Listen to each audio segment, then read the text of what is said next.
Standing next to me is one of the most important leaders and role models in the world today. I'm so honoured to be with him today. He's a dear friend, as is Iriana, and dear friend of Lucy's, and we had a beautiful dinner last night at home. So, Jokowi, welcome.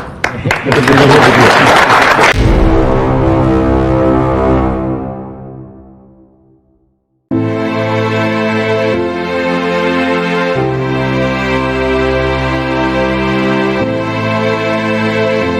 Menggema di dunia. Kembali dipuji, Jokowi, pemimpin yang efektif. Ditulis oleh Anto Cahaya di siwet.com. Pandemi COVID-19 kiranya adalah filter bagi para pemimpin di dunia. Dunia seolah direstart kembali oleh semesta dan negara-negara pun mengalami hal yang sama. Ini para pemimpin di setiap negara menghadapi problematika yang sama. Nah, di titik inilah seorang pemimpin negara dipertaruhkan kemampuannya. Hampir 2 tahun sudah wabah pandemi berlangsung, banyak negara yang masih berjuang agar keluar dari situasi ini. Ada pula yang masih tertatih-tatih dan tak sedikit pula kepala negara atau perdana menteri mereka yang harus mengundurkan diri, sedang yang lain menghadapi demo tuntutan mundur dari rakyatnya. Beberapa negara nampak sedang recovery dan berusaha keluar dari situasi yang ada. Lantas bagaimana dengan negara kita, Indonesia? Sebetulnya sih, jika mau jujur dan objektif, tak diragukan kiprah Presiden Jokowi selama pandemi ini untuk rakyat Indonesia. Tapi sayangnya, oposisi beserta afiliasinya senantiasa berusaha mencari celah yang sempit dan kemudian berusaha memblow up dengan cara kotor ke permukaan dengan harapan prestasi Jokowi tak terlihat oleh rakyat. Pada intinya, mereka akan terus berusaha mencari kesalahan Jokowi dengan cara yang licik.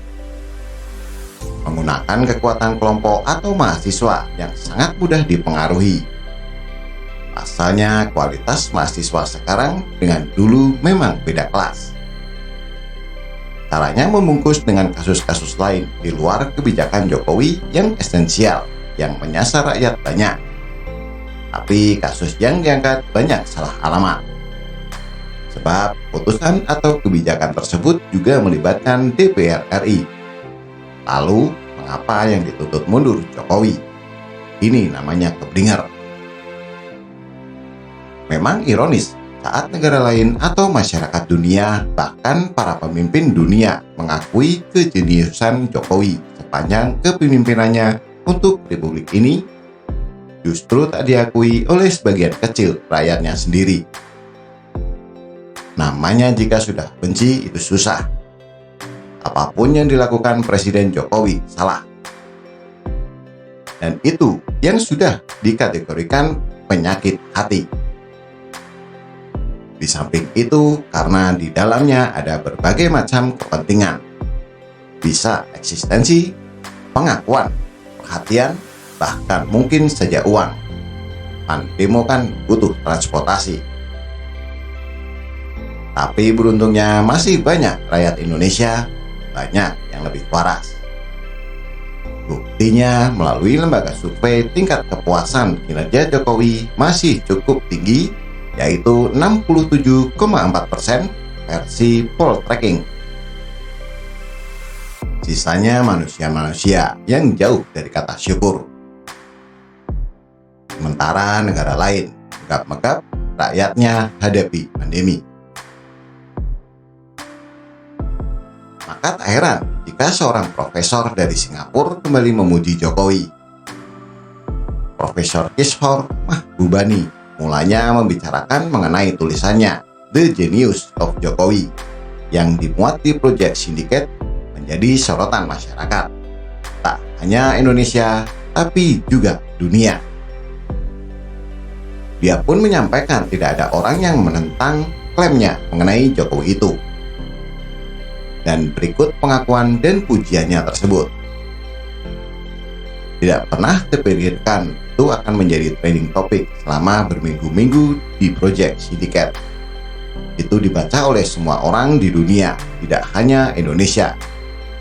Dan tidak ada orang yang menentang klaim saya bahwa Presiden Jokowi adalah pemimpin yang paling efektif yang dipilih secara demokratis di dunia sekarang, kata Kishore Mahbubani. Kishore Mahbubani menyadari apa yang disampaikannya mengenai Jokowi adalah klaim yang kuat. Namun hingga saat ini belum ada orang yang membantahnya. Menurutnya hal itu seharusnya membuat rakyat Indonesia bangga akan kepemimpinan Jokowi. Saya tahu itu klaim yang sangat kuat, tapi belum ada yang menentangnya. Dan itu menunjukkan bahwa Indonesia saat ini terberkati dengan kepemimpinan yang luar biasa, di mana kalian seharusnya bangga. Dan di saat yang bersamaan, kalian harus menyadari itu dan tidak menyepelekannya, tutur dia. Ketika Anda melihat banyak negara di dunia yang kesulitan, misalnya Amerika Serikat kesulitan, Brasil kesulitan, tapi Indonesia sangat terberkati. Dan lebih tepatnya, kenapa Indonesia sangat terberkati dengan kepemimpinan yang baik saat ini. Indonesia memiliki kesempatan luar biasa untuk mengambil alih tuan rumah G20 tahun depan, sambung Kishore Mahbubani. Selanjutnya, Kishore Mahbubani mengatakan, berkat kepemimpinan luar biasa Jokowi, Indonesia memiliki kesempatan untuk menjadi tuan rumah konferensi tingkat tinggi G20. Dia pun meyakini bahwa Indonesia yang memiliki budaya musyawarah dan mufakat bisa membawa event internasional itu ke tingkat yang lebih tinggi.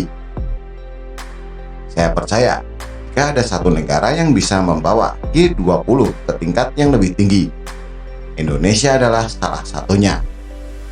Ada dua alasan. G20 selama ini telah salah kelola dan salah penanganan. Indonesia mempunyai budaya musyawarah dan mufakat, dan itu yang sangat dibutuhkan G20 sekarang. Jika Indonesia bisa menyebarkan budaya musyawarah dan mufakat, itu akan mengubah dunia, tidak hanya Indonesia paparnya. Bahkan lebih jauh, Kishore Mahbubani mengatakan, gaya Jokowi yang bersahaja dan rendah hati adalah yang dibutuhkan saat ini, khususnya di perhelatan G20. Menurutnya, gaya kepemimpinan Jokowi bisa menenangkan perseteruan antara Amerika Serikat dan Cina.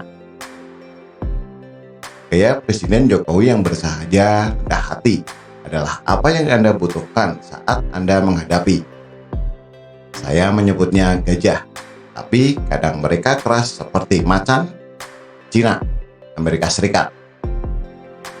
Pemimpin yang diam dan bersahaja yang bisa menenangkan gajah yang mengamuk ini.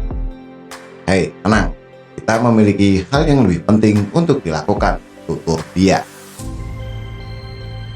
Dan yang pasti, Profesor Kishore Mahbubani kelasnya internasional, bukan kelas pengamat abal-abal.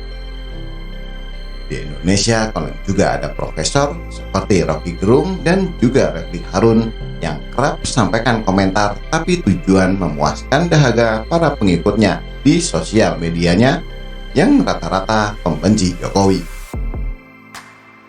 Sekali lagi, Mahbubani kelasnya dunia, bukan profesor kaleng-rombeng. Terbukti, ia menjadi salah satu profesor pilihan Partai Golkar dan memberikan kuliah umum Golkar Institute. Kepemimpinan Indonesia dalam G20, tantangan pasca pandemi dan harapan negara berkembang. Untuk oposisi dan Rocky Gerung CS, persilahkan berkomentar atas fakta di atas. Demikian, salam. Apa pendapat Anda? Silahkan tulis komentar di bawah.